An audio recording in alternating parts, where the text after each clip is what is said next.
Il m'a fait souffrir. Des années plus tard, je me suis présenté à son mariage avec un secret. Qui l'a invité? J'ai entendu le murmure traverser la réception de mariage comme un couteau. J'ai fait semblant de ne pas remarquer en ajustant ma robe Valentino, celle qui coûtait plus cher que le salaire mensuel de mon ex-petite amie. J'ai souri intérieurement en sentant le poids des regards choqués me suivre à travers le sol en marbre. 7 ans plus tôt, cette même voix m'avait qualifié de pas assez bien. Pas assez bien pour leur fils précieux, pas assez bien pour leur nom de famille prestigieux, pas assez bien pour s'asseoir à leur table. Mais aujourd'hui, je n'étais pas seulement assez bien, j'étais meilleur. Chérie, le champagne n'est pas aussi bon que le nôtre, m'a murmuré mon mari Thomas à l'oreille, sa main reposant possessivement sur le bas de mon dos. À 45 ans, il avait 15 ans de plus que moi, distingué avec des cheveux poivre et sel et la posture confiante d'un homme valant 9 chiffres, le même homme qui signait les chèques de mon ex-petite amie, ou qui le faisait. Quoi qu'il en soit, je me souviens encore du moment précis où tout s'est effondré. J'avais 22 ans, je travaillais à 3 emplois pour payer mes études de commerce. Mon appartement était une boîte à chaussures dans le pire quartier de la ville, mais je le gardais impeccable. Je sortais avec Ryan depuis près de 2 ans. Ryan, le garçon doré, avec son fonds fiduciaire et son bureau de coin promis par papa. Ce soir-là, j'avais préparé le dîner en utilisant les provisions que j'avais soigneusement budgétées. J'avais même fait des folies en achetant une bouteille de vin qui coûtait plus cher que ce que je m'autorisais habituellement. J'avais des nouvelles, j'avais été accepté pour un stage qui pourrait tout changer pour nous. On a frappé à ma porte à 19h38. Ce n'était pas le coup habituel de Ryan. C'était plus vif, plus délibéré. Il faut qu'on parle, a-t-il dit, sans même regarder le dîner que j'avais préparé. Ses yeux ont à peine croisé les miens. Ça ne marche plus. Quoi qui ne marche pas, ai-je demandé, tenant toujours la bouteille de vin que j'allais ouvrir. Nous. Mes parents, a-t-il fait une pause, passant sa main dans ses cheveux parfaitement coiffés. Ils ont clairement fait savoir que ma position dans l'entreprise dépend de certaines attentes. Mon estomac s'est noué. Quelles attentes? Tu n'es pas exactement ce qu'ils avaient en tête pour moi, Olivia. Tu devrais comprendre. Je dois maintenir une certaine image. Mon père m'a présenté Catherine Williams. Son père est au conseil d'administration. J'ai posé la bouteille de vin lentement. Donc je suis remplacé parce que je suis pauvre? Ne sois pas dramatique. Ce n'est pas seulement une question d'argent. C'est une question de compatibilité, de milieu, de relation. Tu as grandi dans un parc de caravanes. Tu es serveuse. Mes collègues ont commencé à poser des questions. Tes collègues, ai-je ri. Un son creux qui m'a surpris moi-même. Ou les collègues de ton père. Son silence m'a tout dit. Puis ça a empiré. Mes parents ont raison. Nous venons de mondes différents. J'ai besoin de quelqu'un qui comprenne la vie que je suis en train de construire. Quelqu'un qui ne me mettra pas dans l'embarras lors des événements d'entreprise. Me mettre dans l'embarras. Le mot a résonné dans mon esprit comme une gifle. Tu devrais accepter l'opportunité de stage, a-t-il ajouté, comme s'il offrait une charité. Mais tu devrais savoir que j'ai mis un mot en ta faveur. Sans ça, avec ton milieu, tu n'aurais probablement même pas été considéré.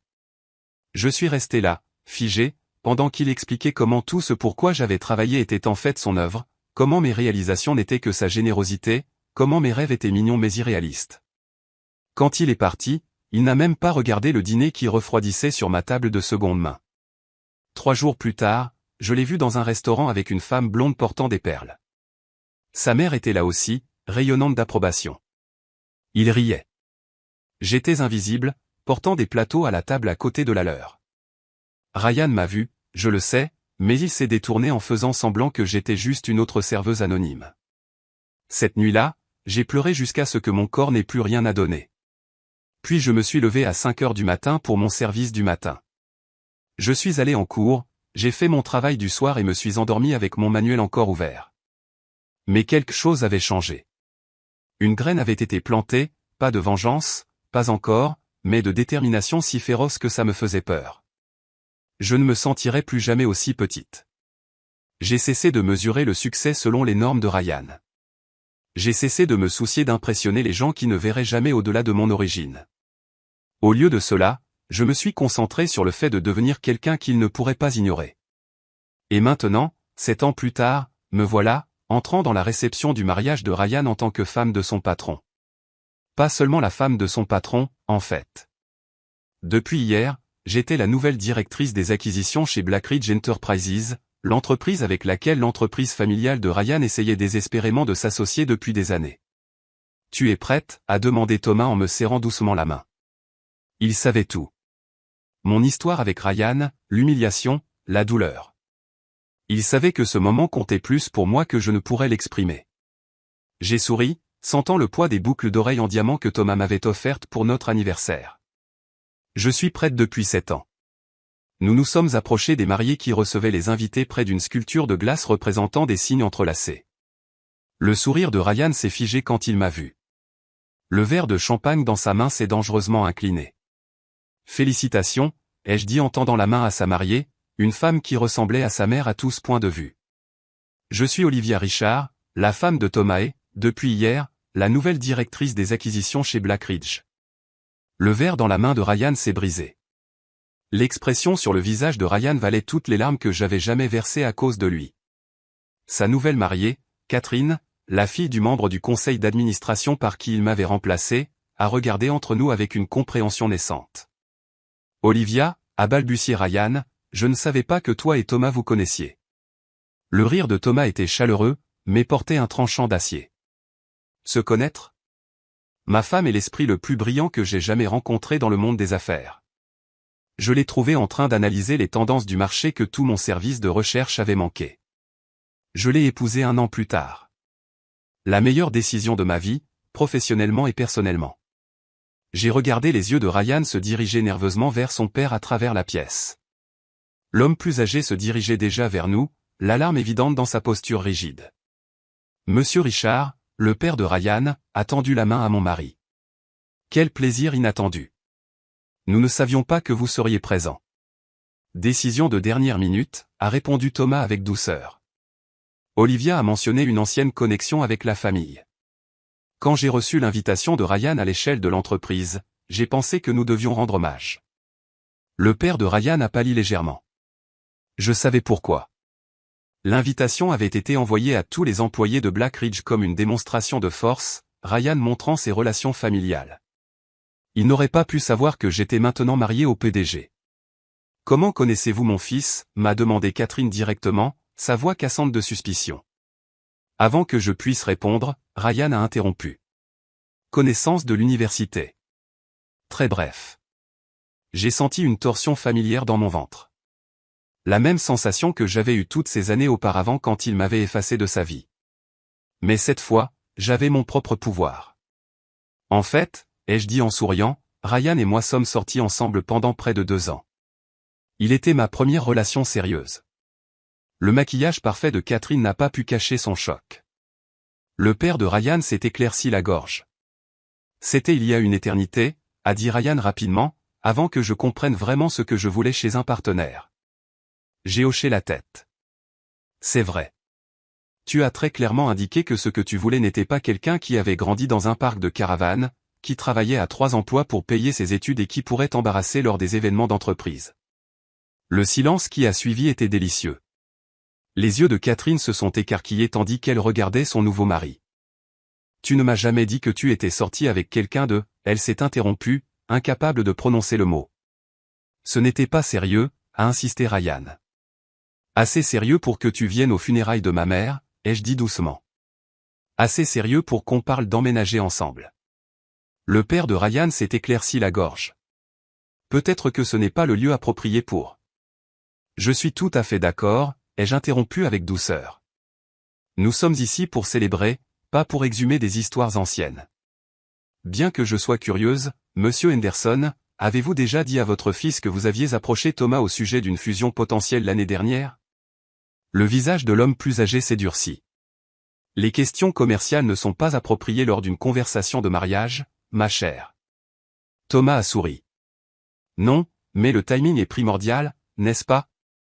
N'est-il pas fascinant que le mariage de Ryan ait été programmé seulement 3 semaines avant que le conseil d'administration ne vote sur les acquisitions potentielles ? Ryan a regardé entre son père et mon mari, la confusion évidente. Il n'avait aucune idée que son propre mariage était utilisé comme une manœuvre commerciale, une approche douce auprès du PDG de Black Ridge par le biais des réseaux sociaux. Je ne comprends pas, a dit Catherine, sa main parfaitement manucurée serrant son verre de champagne. Ryan a dit que votre entreprise était impatiente de s'associer à Henderson Industries. Thomas a haussé un sourcil. C'est ce qu'il a dit. L'orchestre a commencé à jouer plus fort, signalant que la première danse approchait.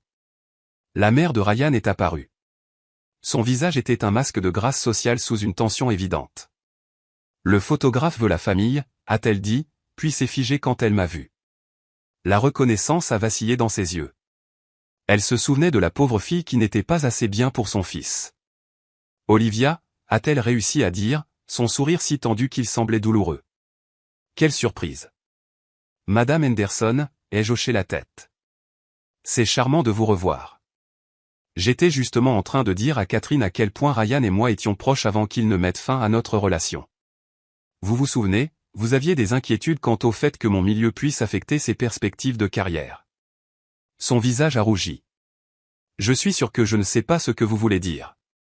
Vous aviez raison sur une chose, ai-je continué. Le milieu compte dans certains cercles.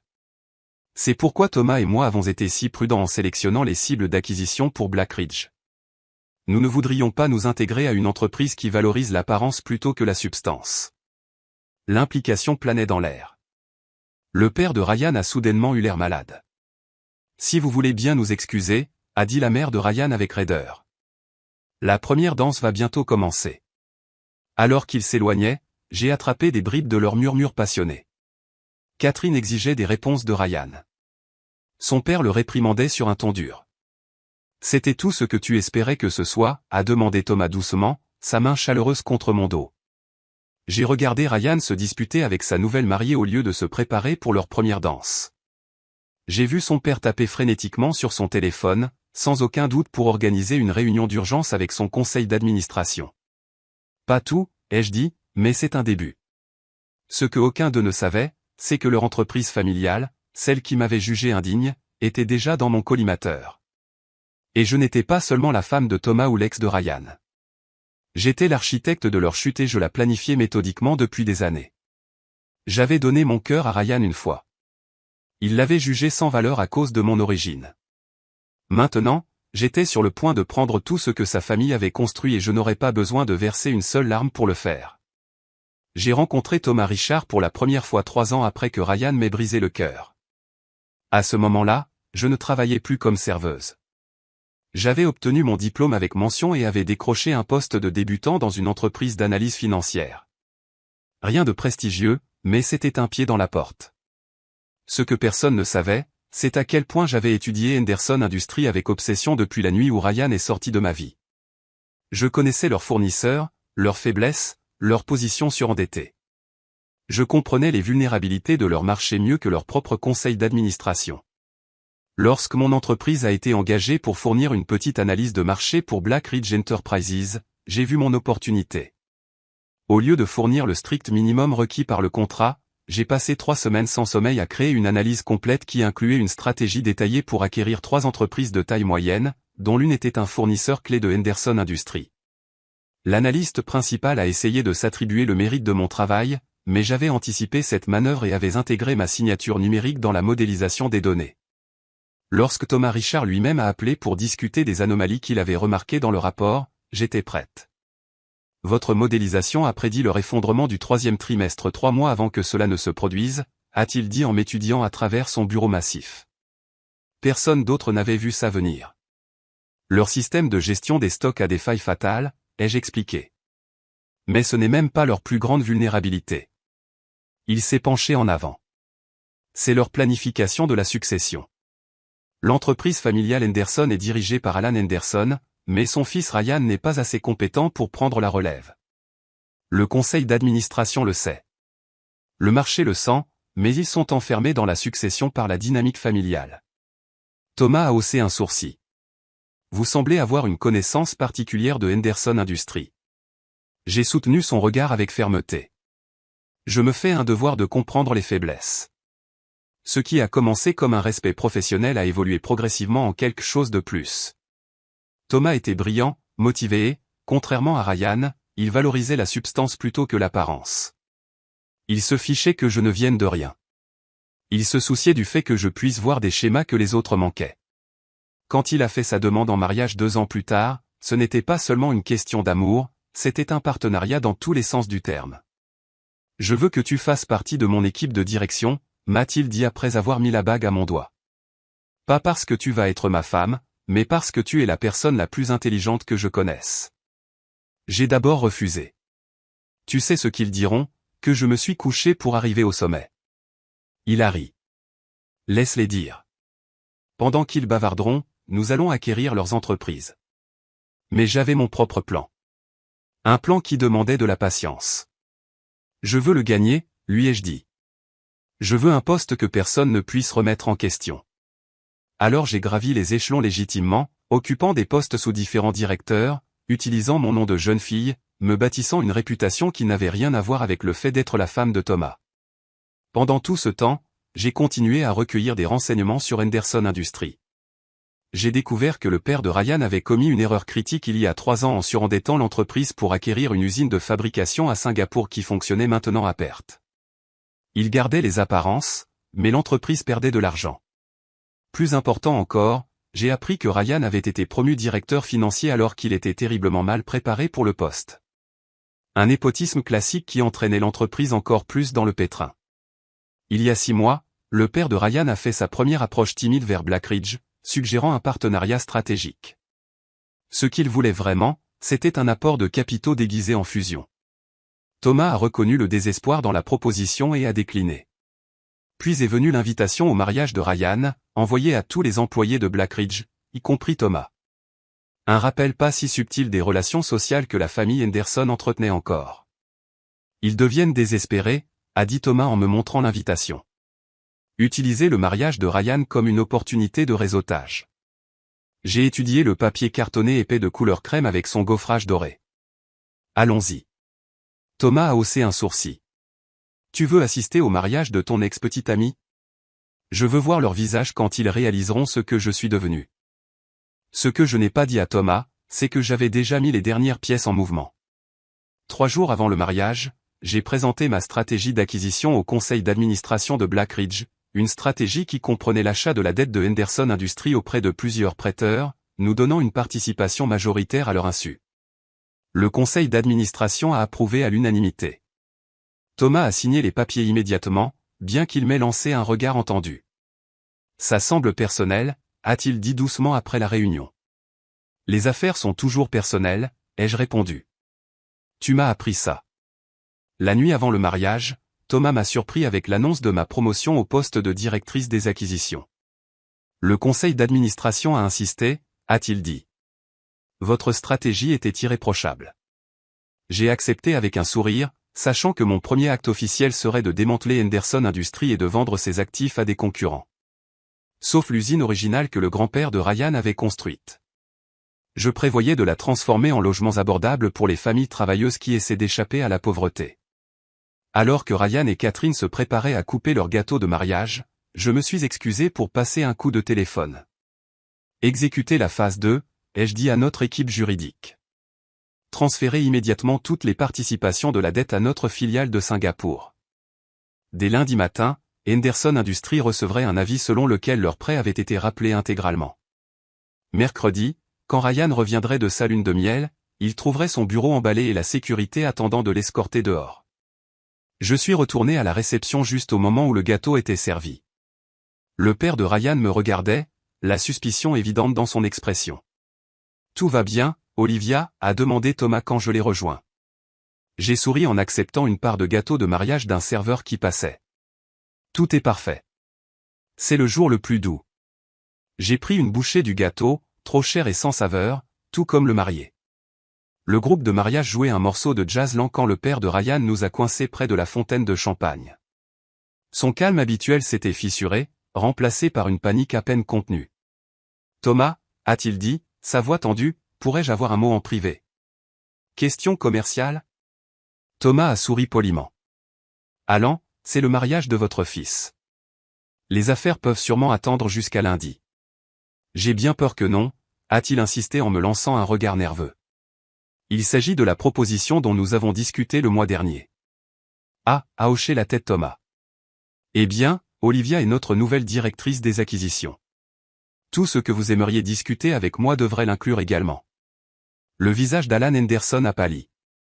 Directrice des acquisitions? Depuis quand? Depuis hier, ai-je répondu avec douceur. Ma première tâche officielle a été d'examiner les états financiers de Henderson Industries. Une lecture fascinante. Les mains de l'homme plus âgé ont légèrement tremblé.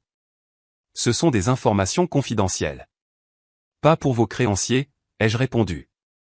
Et Black Ridge détient maintenant la majorité de la dette de votre entreprise. Il a fallu un moment pour que mes mots soient compris. Quand ils l'ont été, Alan a attrapé le bras de Thomas. C'est une sorte de blague. J'assure que ce n'en est pas une, a dit Thomas en enlevant la main de l'homme de sa manche. Peut-être devrions-nous poursuivre cette conversation lundi matin à Black Ridge. 9 heures. Le père de Ryan avait l'air sur le point de s'effondrer. Vous ne pouvez pas faire ça. Cette entreprise est mon héritage, le nom de ma famille. Un héritage bâti sur l'exploitation des fournisseurs et la valorisation du pédigré plutôt que du talent, ai-je dit doucement. Oui, je connais intimement les valeurs de votre famille, monsieur Henderson. La reconnaissance a pointé dans ses yeux. Tout cela à cause de Ryan, à cause de sa rupture avec vous. J'ai ri doucement. Non, tout cela à cause des affaires. Votre entreprise est en train de s'effondrer parce que vous avez mis votre fils non qualifié en charge des finances qu'il ne comprend pas. Votre expansion à Singapour est une hémorragie d'argent. Votre plan de succession fait baisser le cours de vos actions. Ce sont des faits, pas des sentiments. Thomas a placé sa main en signe de soutien sur mon dos. Black Ridge ne prend pas ses décisions d'acquisition en fonction de l'histoire personnelle. Nous nous contentons de capitaliser sur un actif vulnérable. Mais Alan Henderson n'écoutait plus Thomas. Ses yeux étaient fixés sur moi. La compréhension et la fureur se disputaient la domination dans son expression. Vous avez orchestré tout ça, a-t-il sifflé. Vous avez manipulé votre chemin dans Black Ridge pour nous détruire. J'ai gagné mon chemin dans Black Ridge, ai-je corrigé. La destruction de Henderson Industries est entièrement la réalisation de votre famille. Je suis juste celle qui a remarqué que cela se produisait. De l'autre côté de la pièce, j'ai vu Ryan nous regarder, l'inquiétude gravée sur son visage alors que son père devenait de plus en plus agité. Il s'est excusé d'une conversation avec les parents de sa mariée et a commencé à se diriger vers nous. Qu'est-ce qui se passe, a demandé Ryan quand il nous a rejoints, plaçant une main protectrice sur l'épaule de son père. Votre père est bouleversé par des nouvelles commerciales, a expliqué Thomas en douceur. Peut-être que ce n'est pas le meilleur moment. Ryan a regardé entre nous, la confusion évidente. Quelle nouvelle commerciale? J'ai croisé son regard directement. Black Ridge a acquis une participation majoritaire dans Henderson Industries. Nous allons mettre en œuvre des changements importants avec effet immédiat. La couleur a quitté le visage de Ryan. Ce n'est pas possible. Nous n'avons convenu d'aucune acquisition. Nous n'avions pas besoin de votre accord, ai-je expliqué. Nous avons acheté votre dette auprès de plusieurs prêteurs. Depuis ce matin, nous contrôlons 63% des obligations de votre entreprise. Le conseil d'administration sera informé demain que ces dettes sont rappelées. Ryan m'a regardé comme s'il me voyait pour la première fois. C'est une vengeance. J'ai secoué la tête. Ce sont des affaires, Ryan. Rien de personnel. N'est-ce pas ce que tu m'as dit quand tu as décidé que je n'étais pas assez bien pour ton monde, que c'était juste une question de compatibilité et de milieu? Sa nouvelle mariée est apparue à ses côtés, son visage un masque de joie forcée qui s'est fissuré quand elle a vu la détresse de son beau-père. Qu'est-ce qui se passe, a-t-elle demandé, sa voix tendue. Rien dont tu doives t'inquiéter, Catherine, a répondu Ryan automatiquement, le même ton méprisant qu'il avait autrefois utilisé avec moi. J'ai vu quelque chose vaciller dans ses yeux, le premier indice qu'elle pourrait un jour comprendre exactement quel genre d'homme elle avait épousé. En fait, ai-je interrompu. En tant que nouveau membre de la famille Henderson, Catherine devrait savoir que l'entreprise est maintenant sous le contrôle de Black Ridge. Une restructuration majeure commencera la semaine prochaine. Catherine a regardé brusquement son mari. De quoi parle-t-elle, Ryan? Tu m'as dit que Henderson Industries était financièrement solide. Elle l'est, a insisté Ryan. C'est une sorte de tentative de prise de contrôle hostile. Thomas a gloussé.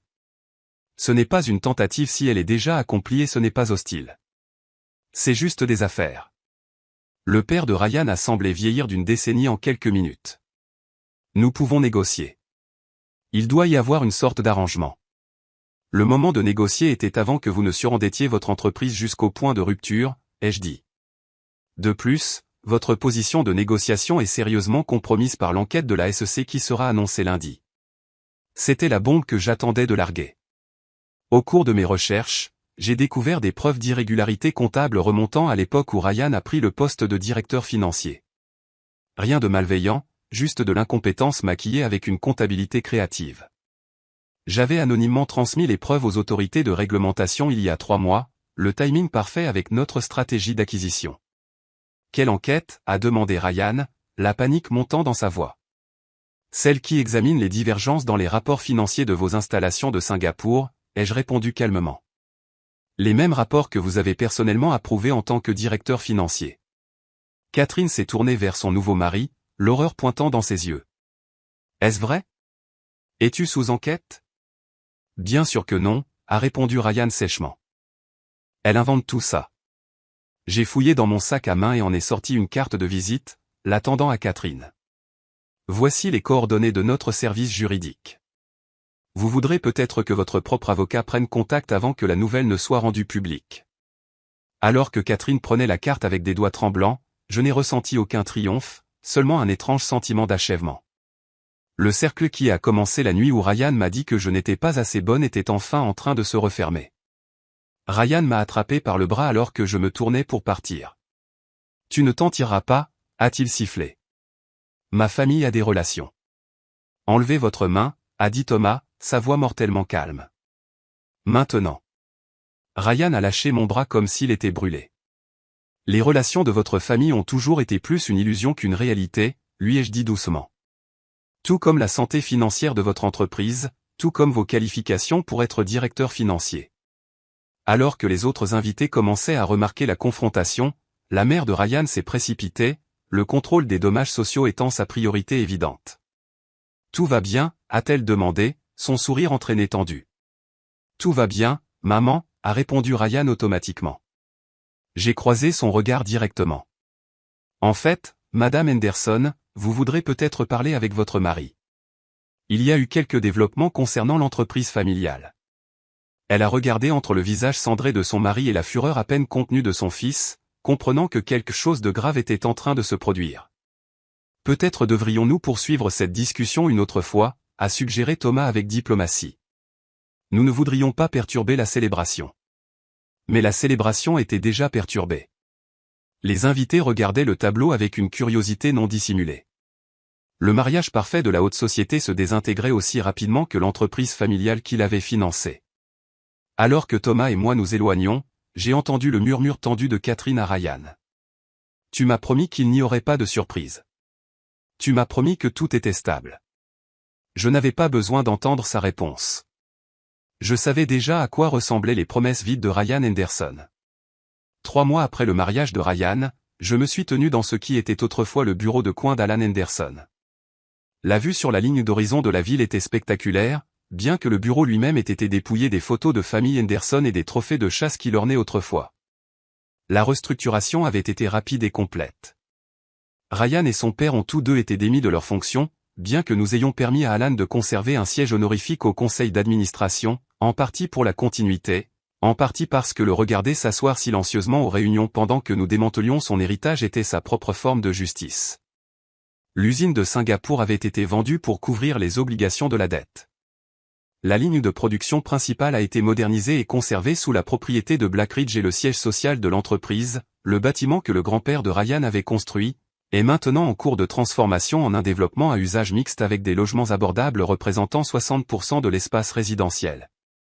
Thomas m'a rejointe à la fenêtre, enroulant son bras autour de ma taille. Le conseil d'administration a été impressionné par votre présentation trimestrielle. L'acquisition de Henderson affiche déjà de meilleurs rendements que prévu. Je me suis appuyé contre son étreinte. Nous avons conservé plus de travailleurs qualifiés que je ne l'avais prévu. Une fois qu'ils ont réalisé que le mérite importerait plus que les relations familiales, la productivité s'est considérablement améliorée. Et vous, a-t-il demandé en étudiant mon visage. Avez-vous obtenu ce dont vous aviez besoin de tout ça? C'était une question juste. Pendant des années, me prouver aux Henderson, prouver qu'ils avaient tort à mon sujet, avait été une force motrice. Maintenant que j'avais réussi au-delà de ce que même moi j'avais imaginé possible, me sentais-je satisfaite? Je pense que oui, ai-je répondu honnêtement. Mais pas de la manière dont je m'y attendais. Comment ça? J'ai examiné ma réponse avec soin. Quand Ryan a mis fin à notre relation, il m'a fait sentir que je n'étais rien sans le bon milieu, les bonnes relations. Pendant longtemps, j'ai voulu lui prouver le contraire en devenant quelque chose qu'il regretterait de perdre. Thomas a hoché la tête, attendant que je continue. Mais quelque part en cours de route, il a cessé de s'agir de Ryan et a commencé à s'agir de moi, de construire quelque chose de significatif, de créer des opportunités pour les gens comme moi, les gens avec du talent mais sans avantage. Je me suis détourné de la fenêtre pour faire face à mon mari. Le projet de logements abordables compte plus pour moi que de voir le visage de Ryan quand il a perdu son poste. Le programme de bourse pour les étudiants de première génération compte plus que de savoir que sa famille reconnaît son erreur. Thomas a souri, l'expression fière que j'étais venu chérir. Tu es extraordinaire, tu sais. Je suis juste quelqu'un qui a refusé d'accepter les limitations que les autres ont essayé de m'imposer, ai-je répondu. Plus tard cette semaine-là, j'ai reçu un courriel inattendu de Catherine. Elle et Ryan s'étaient séparés à peine 6 semaines après leur mariage. L'enquête de la SEC, l'effondrement de l'entreprise et l'humiliation sociale avaient été trop lourds pour leur relation à supporter.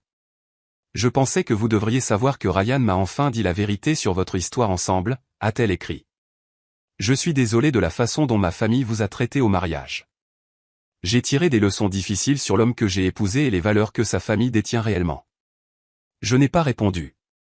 Il n'y avait rien à dire. Catherine trouverait son propre chemin, tout comme je l'avais fait. Le mois suivant, j'ai été invité à prendre la parole dans mon ancien collège communautaire, le même que Gilles ait fréquenté en travaillant à 3 emplois. Debout au pupitre, regardant les étudiants qui me rappelaient tellement moi-même, j'ai ressenti un sentiment de paix auquel je ne m'attendais pas. Le succès ne consiste pas à prouver aux autres qu'ils ont tort, leur ai-je dit, bien que cela puisse être satisfaisant. Il s'agit de se prouver à soi-même qu'on a raison, de reconnaître sa propre valeur même quand les autres ne l'ont pas vue. Après le discours, une jeune femme s'est approchée de moi. Elle travaillait comme serveuse pour payer ses cours, tout comme je l'avais fait. Comment avez-vous fait, a-t-elle demandé. Comment avez-vous fait pour ne pas abandonner quand tout était contre vous? J'ai pensé à Ryan, à sa famille, aux années de détermination et de travail. J'ai pensé à Thomas, reconnaissant mon talent quand les autres ne voyaient que mon milieu. J'ai pensé à l'entreprise que j'aidais maintenant à construire. J'ai cessé de mesurer ma valeur à travers les yeux des autres, lui ai-je dit. Et je me suis promis qu'un jour, je serais en mesure de tenir les portes ouvertes pour les autres qui avaient été fermées pour moi. La jeune femme a hoché la tête, la compréhension illuminant ses yeux. En m'éloignant, j'ai réalisé que la vraie victoire n'était pas de détruire ce que Ryan et sa famille avaient construit. Ce n'était même pas mon propre succès. C'était de briser le cycle, d'utiliser le pouvoir pour créer des opportunités plutôt que d'exclure. Ryan m'avait dit un jour que je n'avais pas ma place dans son monde. Il avait raison, mais pas pour les raisons qu'il pensait. Je n'avais pas ma place dans un monde bâti sur les apparences vides et les privilèges hérités. J'avais ma place dans le monde que j'étais en train de créer, un monde bâti sur le mérite, les opportunités et la reconnaissance que le talent peut venir de n'importe où. Ce soir-là, alors que Thomas et moi discutions de notre prochaine cible d'acquisition, je n'ai pas ressenti la brûlure des vieux ressentiments, mais la satisfaction chaleureuse de savoir exactement qui j'étais et ce que je valais. Certains pourraient appeler ça une vengeance. J'appelais ça la justice. La sorte qui ne se contente pas de régler les comptes, mais qui change entièrement les règles du jeu.